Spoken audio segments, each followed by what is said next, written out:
Wa man madugid ang gold medal sa Paris Olympics 2024 apan. Proud ang pamilya o kabarangay ni Ira Villegas sa natampo sa natad sa boxing. Naangko ni Ira ang bronze medal ubos sa 50 kilograms nga category sa boxing. Matod siya magawang og instrumento siyang pag-cut-on sa boxing si Romnick nga para sa iyaha midaog ang iyang igsoon sa duwa.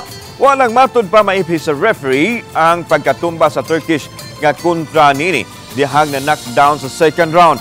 Apan bisan pa man nini, nadawat ras pamilya ang resulta sa duwa. Po kaya Ira, kahit pa paano sa sarili ko hindi ko nakuha yung inaasam ko yan dati.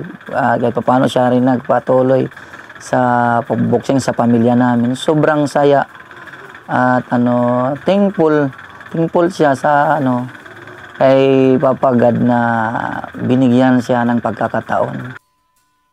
Samtang naghinam-hinam na ang mga taga-Tacloban City, ilabi na ang mga mulupyo sa barangay 6-A sa paghibalik ni Ira sa probinsya.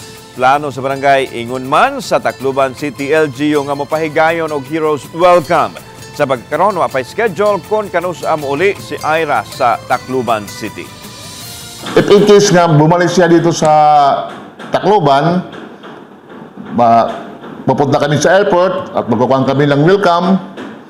Tapos pagdating sa barangay namin, bibigyan namin siya ng certificate of participation sa Olympic.